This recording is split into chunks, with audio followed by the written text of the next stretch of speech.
are man-made. Are man-made.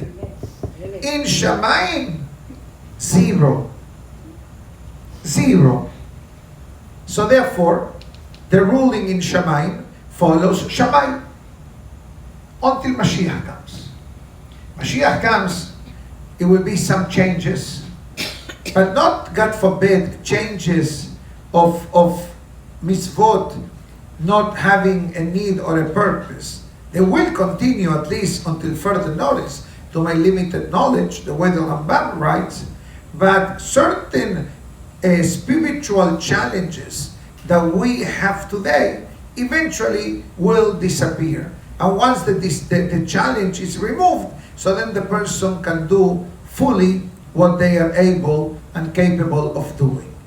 And in order to prove that Shammai and Hillel, they have arguments for the sake of truth, because sometimes people argue even though that they are losing. You know why they are arguing? Because they don't want to lose. True. What do you think mahloket causes? Mahloket is the opposite of saying, you're right. Some people can never say such a thing. Even though that they are wrong, but they will invent all kinds of excuses or reasons in order not to say, you are right, I'm wrong. So how do we know that the mahloket of Shammai and Hillel was Leshem Shamayim? Besides what the Mishnayot brings them all over, but they used to make shidduchim between the boys of Shammai and the girls of Hillel, and the boys from Hillel with the girls of Shammai, to show the world that even though the Hachamim had their discrepancy in halacha, it wasn't with the intention of saying, oh, my rabbi is better than yours because Hachamim say, follow Hillel. They ignored such a concept. They went for the ways of the Torah, and that's why the Gemara writes, Elu ve'elu divrei Elokim hayim. They both right. Comes the next fellow, a bit different. The Mishnah writes, Mahloket Korach bechol adato. The dispute of Korach and all his assembly. Remember, Korach goes against Moshe, gathering 250 people, which, by the way, most of them knew that they were not coming back, because only one can become selected. So if 250 people went against Moshe, and there was only one person getting the position, that means that 249 knew that they are not coming back. But when there is mahloket, when there is a dispute, the dispute itself blinds the person, doesn't let you see the emet. You are so engrossed in your own mindset, which comes to the question, why didn't the Mishnah say the mahloket of Korach and Moshe, which is something discussed among all the commentaries of the Mishnah? And the short answer is that Moshe Rabbeinu wasn't arguing with Korach. Who initiated the argument? Korach. Korach initiated the argument. Korach says, I should have been in that position. Not my younger cousins. I'm from the second son of Amram, of a Levi. Amram Kehat. Korach was the son of Kehat. Vayikach Korach ben Kehat. So Korach says, I'm the next in line. Why you skip me? Now imagine yourself that Korach wants to go against Moshe. Nobody is going to listen to Korach. So what did Korach do? Started to convince people to go against Moshe. And that's why he gathered 250 Kulam Rashi Bnei Israel Hemma. They were the top Hachamim among the Jewish people. And the question is, how could it be if they were Rashi Ha'ida? When the Torah says Kulam, all, Rashe Bene Israel Hemma. They were not greater among the Jewish people like the people that went with Korah. So what happened? One answer, mahloket. Disputes and arguments blinds the person. Now, everybody knows the unfortunate, tragic end of Korah and his followers. What the Torah says, "Batiftach haaretz et piha," the mouth of the earth opened up its mouth, "Bativla otam bet batehem," and it swallowed them and their home. Why the mouth? What the earth opened up its mouth? Because they opened their mouth against Moshe Rabbeinu. Midah keneged midah. Big mouth, what they say in English. That's what Korah had. And that, where do we see the dangers of mahloket? I'm going to tell you one thing. So it says that the Noam Elimelech, a great Hasidic master, explains on this topic of Korah and company a couple of things. First, before we go to the Noam Elimelech, usually, there is a certain protocol when it comes to heavenly judgment. There are parameters from 0 to birth, bar till bar or bat mitzvah. The actions that a person does, most of them are not accounted for punishment. From bar mitzvah till 20, every mitzvah that we do gets registered. Activation of judgment to a person does not start until the person turns 20 years old. That's why the Mishnah says, get married young, at least first round. Okay? Just in case, I don't know. Okay? Get married young. Why? Because getting married, it's like Yom Kippur.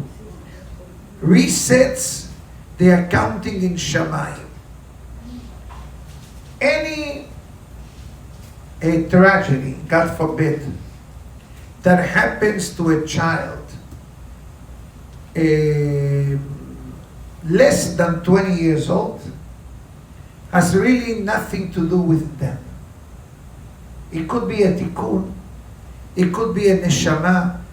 I don't know, and I'm very careful of what I'm saying because we don't understand. What did a 6-year-old child did? Nothing. No averot. But regretfully, in the world, we hear things. In Brooklyn, the car accident, remember a few weeks ago? Baruch Hashem, the boy came out of the hospital. Big miracle. Big miracle. Big miracle. In Rafael ben Sara, I believe. Big miracle that came out of the hospital. He was in very critical condition.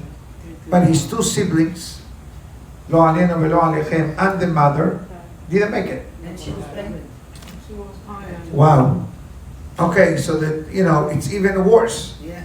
Now, why this happens, I have no answer. And anybody that attempts to give you an answer, I don't think that is accurate. Who can give that answer? But one of the things that our Torah teaches us, that when the fire of mahloket is activated, it does not distinguishes on the age of the victim. Even children pay the price in the argument of Korah. It's like a fire. You saw the miracle that happened in Ben Gurion yesterday? Oh, yes. A missile exploded 300 meters from Terminal 3, where everybody goes in and out. There were thousands of people there. Many flights were canceled. Many flights made a U-turn, right? You see the pictures. This is nothing short of a mega miracle that HaKadosh Baruch Hu did for us. I don't know how big was the crate on the ground. 300 Okay? meters.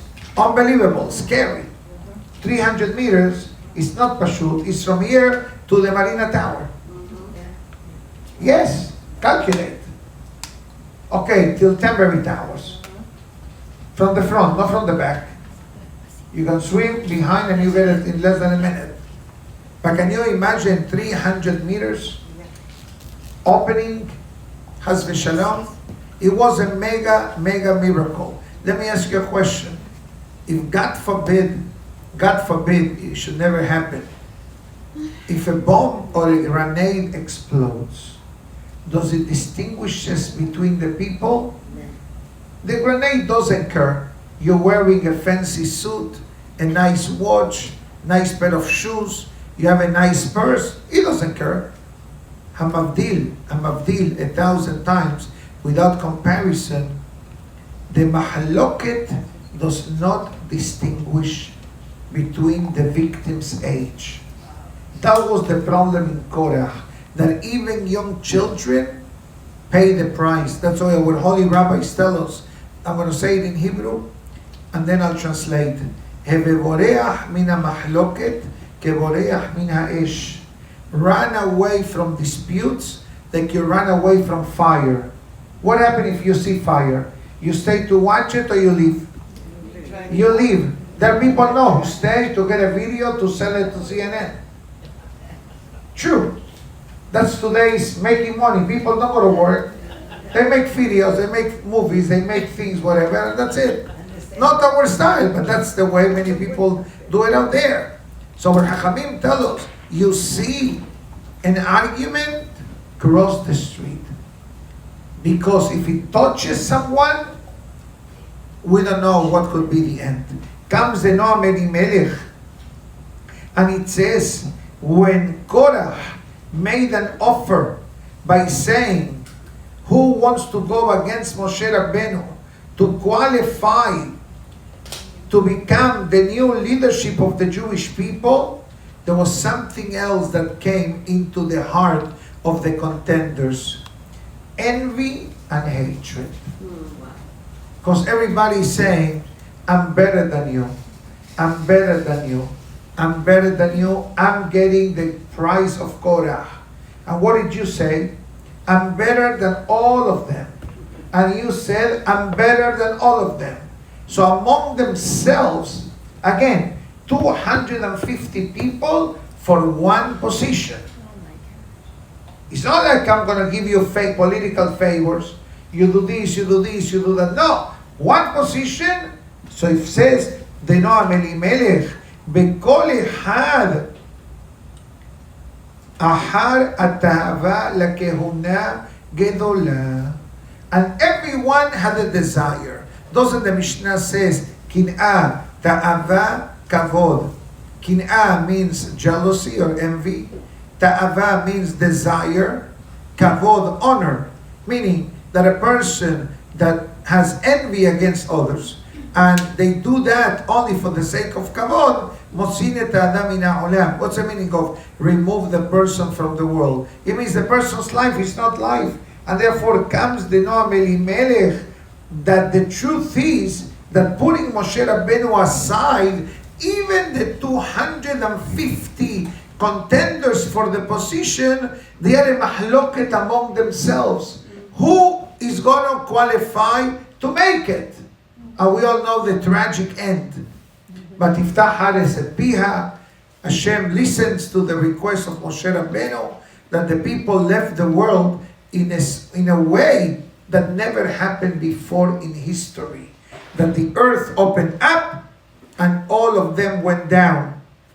Men, women, children, homes. That's what the Pasuk says. Et kol batehem. Et batehem. Batehem means what? Their homes.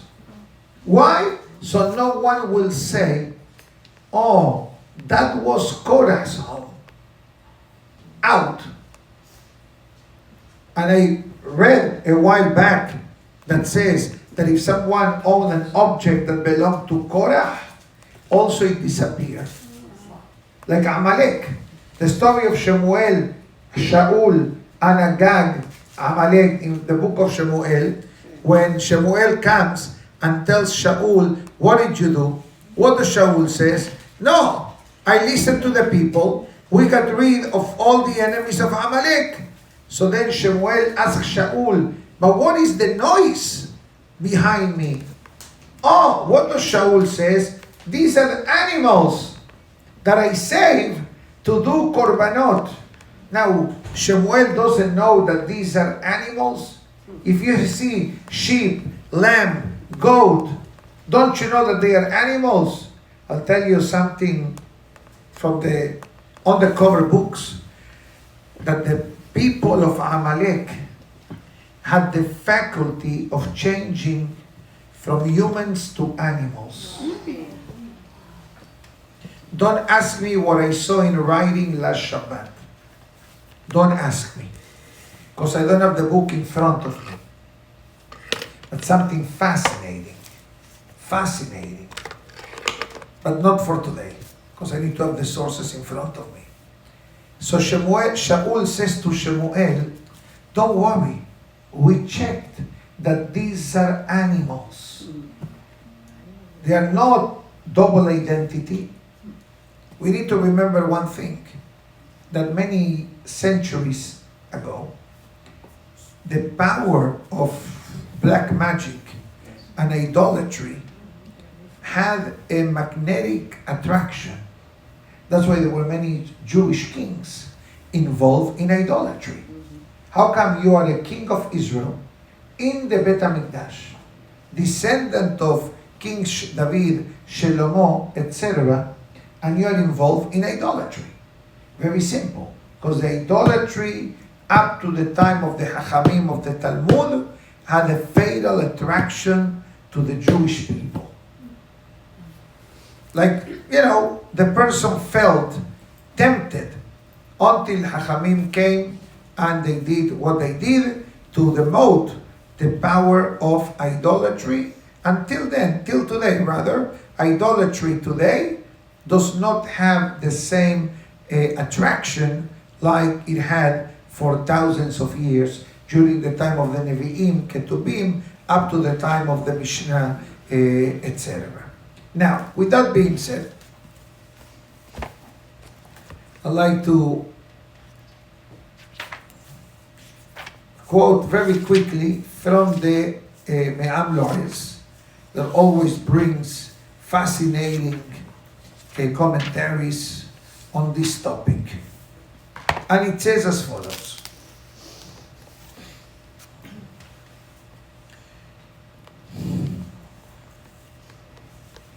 Let me just find it. Genut amahloket, the deficiencies of dispute. No names, but the Me'am Lo'ez now is going to discuss as a way of life. It's not too long of a paragraph.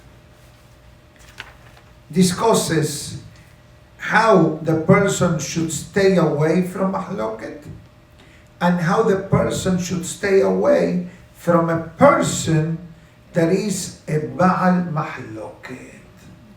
There are people that always argue. There are people who need to have the final word. You know some of them? I see everybody's nodding their head. We all know. Some more, some less. So let me go straight into English so we can expedite a bit. So it says, the deficiencies of arguments or disputes run away, as I said before, like you run away from the fire. Because argument becomes a serious crime. That's what he says. Crime. Now, what kind of word, crime, is connected to argument?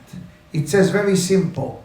Because the person may come to do additional sins. For example, hatred, gossip, slander, anger, vulgarity, condescending, belittling, embarrassment, vengeance, holding a grudge, curses, and hurting people's livelihood. How many did I just say? Scary. Hashem Yazor, double time. It's a ladies' class. Ladies usually talk. Everybody's silent. You're shocked. Me too. Me too. But that's now we understand what he's saying. He says, you think that the mahloket is only the 3 minutes of argument? He says, what about all of these matters that are maybe before, during, and for sure after? And also, sometimes, one more avon. Hilul Hashem, the secretion of God's names. If this argument becomes public, becomes exposed, that is the worst avon that a person can do in their life. And it says that many times, people that have this deficiency of being argumentative, they start the argument by letzanut. Letzanut means mocking someone. They make a derogatory about a person, and they start with that in order to unravel whatever they had in mind. And that's what happens, why the Torah gives the person the warning, Velo ihye ke Korah ba'adato. Don't become a student of Korah. Like the Mishnah in chapter 1 of Pirkei Avot tells me, become a student of Aharon HaKohen. Love peace, pursue the peace, etc. So the Torah tells me, become a student of Aharon and do not become a student like Korah. Yani the Torah takes me to two extremes. Because if any, not you, but anybody, emulates or gravitates towards Aharon, by default, we're staying away from Korah. So the antidote of Korah is Aharon. Goes further. And it says that the Yetzer Hara many times put this thought in the brain of the person for argument or nitzhanut. Nitzhanut is from the word netzach. Netzach, which is the topic that we discussed in today's English class in the morning, is the midah of Moshe Rabbeinu. Netzach has two meanings. One is eternity, and the other one is victory. Victory. So it says, there is a certain type of victory that is positive and victory that is negative. Victory positive means if any of us has, let's call him, a spiritual challenge, not with a person, but within ourselves. Let's say a person wanted to come to the class, or wants to come to the class, or wants to come to the synagogue to pray. Comes the Yetzer Hara and it says, maybe it's going to rain. Maybe it's going to be too humid. Maybe the kiddush is going to be light. Maybe your friend is not coming. So this is what the Yetzer Hara tries to convince us. Is like, it happened to me today. He came to me at 5 o'clock in the morning. Sure. I went to a few rounds. He won. Sure. He won. Say, Yosef, get up. The Yetzer Hara, the alarm clock, is telling me, Yosef, get up. That's a call of Yaakov. The hand of Esav presses the snooze button. That's our rabbis tell us. The alarm clock is Yaakov. The hands that presses the snooze button is Esav. So comes to me 5 o'clock, He tells me, Haram, you didn't sleep well the other night. Stay 15 more minutes. I'm a good student. So he said, okay, I'm going to be mahmir. I'm going to stay for an hour. And then,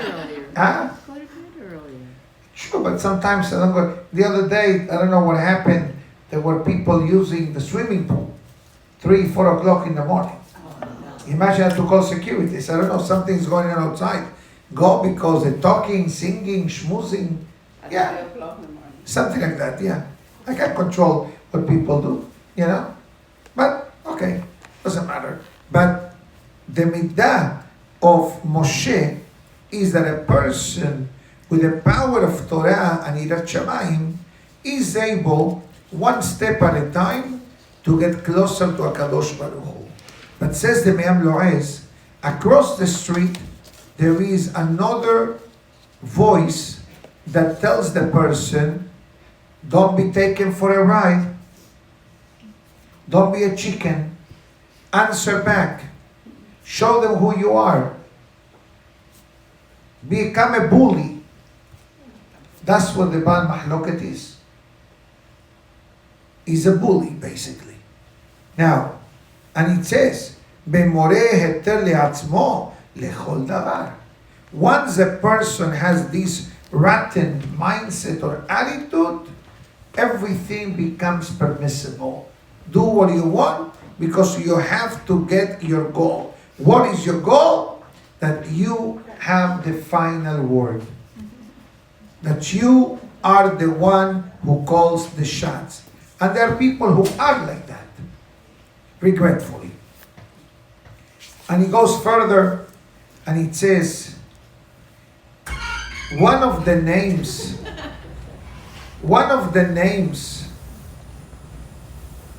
that, and he brings also what I mentioned before about the judgment, ages 0 to bar bat mitzvah, 12, 13 to 20, and then marriage.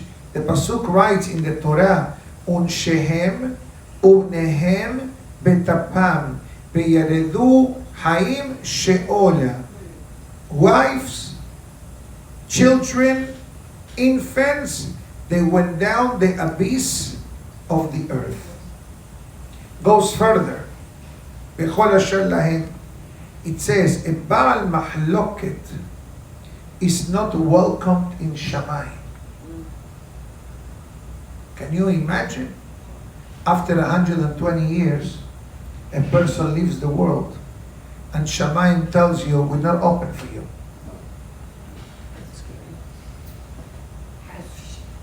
Okay, Haz v'shalom.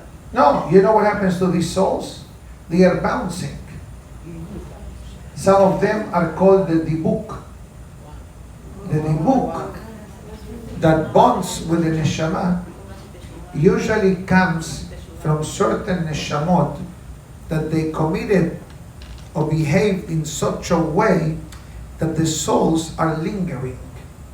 And they find an unholy or certain unknown, I should say, not unholy, unknown reason, and they gravitate to a certain neshama. That's called the book. The book means bonding. You know, when you hear Goyim do exorcism is a Torah concept. Exorcism means there is a dibuk in somebody's soul, and now they have to separate it. Now, and there are famous cases, but I don't want to talk about them today. So it says that in Shamayim, they have like a certain list of individuals which are problematic. But now comes the Me'am Lo'ez. What I'm going to say now is powerful and it's a bit heavy, and I hope that it's not misunderstood. You have in front of you two sins, two transgressions. One is called mahloket, one is called avodah zara, idolatry. Argument, dispute, idolatry. Which one is worse? We will think idolatry. Argument. I will see now, we're going to share with you now, how can we say such a thing? You're telling me that dispute is worse than mahloket? For sure. I give you a few examples. Number one, the Pasuk writes, Bishelosha Avru Hachamim, Bishelosha Mekomot, 3 times in history, Biter HaKadosh Baruch Hu al Avodah Zarah, Belo Biter al Mahloket. God says, your sin is idolatry. Okay, try to do better next time. The sin is mahloket, argument, execution. Example number 1. Listen to this. Perasha Bereshit. Perasha Bereshit begins with the creation of the world. In the middle of the Perasha, the Pasuk tells us, as uhal likro b'shem Hashem, people started to do idolatry. When did the flood came? In Perashat Noah, not in Perashat Bereshit. The activation of the flood was in Perashat Noah. And what pasuk the Torah tells me before introducing the topic of the flood in history? Batimale ha'ares Hamas. There was thievery in the land, meaning there were crimes among people. Crime, violence, thievery, gender relation, whatever is out there. And only then came the Mabul. Second case, Mahloket of Korah and the Egel. The Egel, the people were unfortunately involved with the sin of the golden calf. But what consequence did we see after the sin of the golden calf? Almost none. There was an agreement made. Comes the argument of Korah. Who paid the price? Men, women, children, infants, homes, bechol asher lahem. Dishes went down. Food processor went down. Vitamix also went down. Anything that carry the name, this belongs to Korah, out. So we leave zero memory of Korah in the world. Erased. But there is a happy ending statement. There is a pasuk that says, Ubne Korah lo metu. The sons of Korah survive. And it's not so clear. The question is how? Wait. The ladies went down.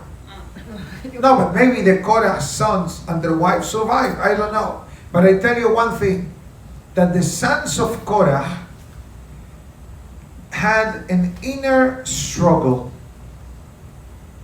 In their brain, going against Moshe Rabbeinu was suicidal. And they knew that the father was wrong. But they also wanted to fulfill the mitzvah of kaved et avicha ve'et imecha. That's what happened with the sons of Korah. Came the moment of truth. And they say, Moshe emet betorato emet. The Gemara writes that there was one rabbi traveling somewhere. And an Arab says to him, I'm going to show you where Korah went down. He says, lay down on the ground, put your ear on the floor. And they say, Moshe emet, betorato emet, ubadai anan. Moshe is true, the Torah is true, we are the liars. Every Rosh Chodesh, this announcement is made by Korah and those that went down. That's why David HaMelech In the book of Tehillim says, Tzaddik katamar ifrah. The song of Shabbat. Tzaddik, a righteous. Katamar, like the palm tree. Ifrah, the last three letters makes up the word Korah. Mashiach comes, be ready for Korah. He's going to come back again. Sure, in a good way. That means he didn't die. He died spiritually, no. Physically he He died. died. But the neshama It's all. does a tikkun. You have to understand. We talk about sometimes the word tikkun, to remedy. Let me ask you, do you know how long does it take to remedy something in Avon? We have no clue. But I'm going to tell you one thing. One act of anger keeps away 100 berachot of parnasa from the person. Wow. One lesanut, one mockery of someone, penalty, 100 berachot, put on hold. And I have all this in writing. Maybe I'll bring it to you in the future. The checklist, 1 for 100, 1 for 100, is like saying Baruch Hu Baruch Shemo and Amen. Every 100 Baruch Hu Baruch Shemo is 1 Amen. Every 100 Amen is 100 Amen Yeshemer Rabba Mevarach. 1 words of Torah equals to 1,000 Kaddishim. We don't understand how this works. We really don't understand. But I'm sharing with you something like he says here. It says, we spoke about the Mabul. We spoke about even the Tower of Babel. What was the intention of the Tower of Babel? Let us fight against God. War. We're declaring war against Haz v'Shalom, against the Kadosh Baruch Hu. What God says? Let me go down, see what's going on with the boys down there. I ask you a question. 3 pesukim earlier, you destroyed the world with the flood. Now, they turning against you, and you see, let's see what's going on. The Torah gives the answer. You know what was the difference between Mabul and Tower of Babel? That in the Tower of Babel, there was unity among the people. They said, Vayomeru ish ele'ehu. A man said to his friend, let us wage a war against God. Because what they said that the only reason the Mabul, the flood happened, is because God had no position. God opened the windows of the heavens and let the water come down. What do? They build a tower and they put a warrior on top of the tower. Don't ask me how they did it, if they got permits or not. Also Noah. Say somebody asked me, how long did it take Noah to build the Teva? 120 years without permits. So imagine with permits, how long would it have taken? Still be waiting. But I have some good news to tell you. Any day now, we're starting to knock down behind me. And eventually this wall. Don't worry, we're going to find a place for you to pray. We have the Kolel, the Midrash, the lobby, the outside. We'll manage. We'll manage. Don't worry, don't worry.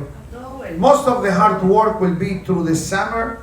That is going to be a bit more convenient than the next week or so, until Shavuot. But there's a lot of prepping that needs to be done outside before they knock down this wall and all the other walls outside and all the decorations that are already, corroded and just ready for retirement.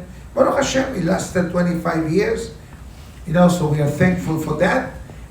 But going back, when God sees that in the Tower of Babel there was no unity, God says, I can handle the heat as long as that they are united. But violence is the opposite of unity. Violence means what? That I'm not respecting you. That's why I take anything I want. You go to sleep, I move the fence. You went on vacation, I take away energy from your home. That's how they thought. How can they hurt others to benefit themselves? So when that came, that's obviously one of the babies of Mahloket. And goes further, and it says, Mahloket babayit, sofo leiharev. Mahloket bebet hakneset, sofo leitpazer. Mahloket ba'ir, shefichut damim ba'ir. It says, homes, synagogues, families, communities can get destroyed for the lack of unity, for the lack of shalom. Even among the Chachamim. And that's why it says, Kol zeman sheyesh shalom בפמליה של מטה, יש שלום בפמליה של מעלה. Any time that there is unity among us, we mirror unity and peace in Shamayim. That means that we have the power to activate peace, or God forbid, to activate wars. Very powerful statement. Very powerful statement. And it goes here and it says, sometimes when there is a water leak, the leak starts with a few drops. And as the time goes by and the deterioration is more obvious, it becomes like a flow of water. Mahloket is the same, it says. בתחילה גורס סכסוך קטן. In the beginning is a tiny scenario, but then you get offended, I get offended, she gets offended, anybody gets offended. Now I'm offended, so now instead of the fire being in a pilot mode, now the flame of the fire starts increasing, and it becomes to a point that is beyond control. And therefore he says, Ivrach kol adam mitehillat mahloket. At the minute that you smell or sense that it could be some type of argument or dispute, run away. Kemo mipnei ha'esh, like fire. Mishu noach lichos, noach liratzot. It says, on the other hand, the Mishnah mentioned a few classes back, a personality that is a catch-22. One is very easy to get angry, but it's very easy to appease. Even though the appeasing part is good, but the short fuse of anger, that's why it's called short fuse. Usually when you talk about short fuse, you're talking about what? Electricity. Or in Spanish, mecha corta.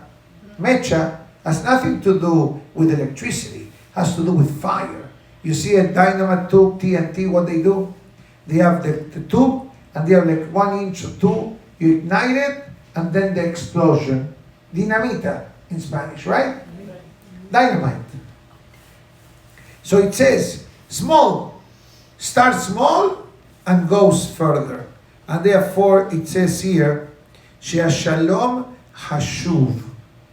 Because peace is important even for the sake of bringing peace. And what example brings the Me'am Lo'ez at the end of today's powerful message? The wife of On ben Pelet. On ben Pelet was a very nice fellow from the tribe of Reuben. So his wife, listening to all this commotion that Korah wants to turn against Moshe, she tells On, you have nothing to gain. You are from Reuben. The only ones that have a potential possibility of becoming someone in the Mishkan is Levi. You're Reuben. So why are you mixing in on something that guaranteed you will not qualify? But Rashi says, Oy la Rasha, Oy lishcheno, woe to the evil person and to his next door neighbor. That's what we pray every day. Shachen Ra. So what did she do? What did she do? She went out, took the hairbrush, publicly started to brush the hair. When they came to pick up on, and they saw that she acted in a way that is not modest for the Jewish people, they said, forget about it. You don't qualify. Because if we're going to go against Moshe, somebody's going to say, how can you go against Moshe if the wife of On took the hairbrush in public and started to comb the hair without a head cover? So even though what she did halachically was not proper, but this action saved the life of her husband. That's why his name was On. You know what the word On comes from? Onen. Onen. You know what onen means? Someone that is in period of mourning. The time between passing and burial, it's called onen. So On did teshuvah for the rest of his life for going against Moshe Rabbeinu. I think today's lesson from the Mishnah, very powerful, especially nowadays, in the days of Omer, in the days that we mourning the unfortunate situation with the students of Rabbi Akiva. So Kadosh Baruch Hu help us to always gravitate. That's why I finish with something positive. There is a halakha that says that when we finish the Amidah, we take 3 steps back. We do Aseh Shalom Imromav, we tilt to the left. Hu Ya'aseh Shalom Aleinu, we tilt to the right. Melchol Amo Israel to the center. But before we do that, what do we need to do? We need to take 3 steps back. Our Hachamim are teaching us, for the sake of preserving the peace, take a step back.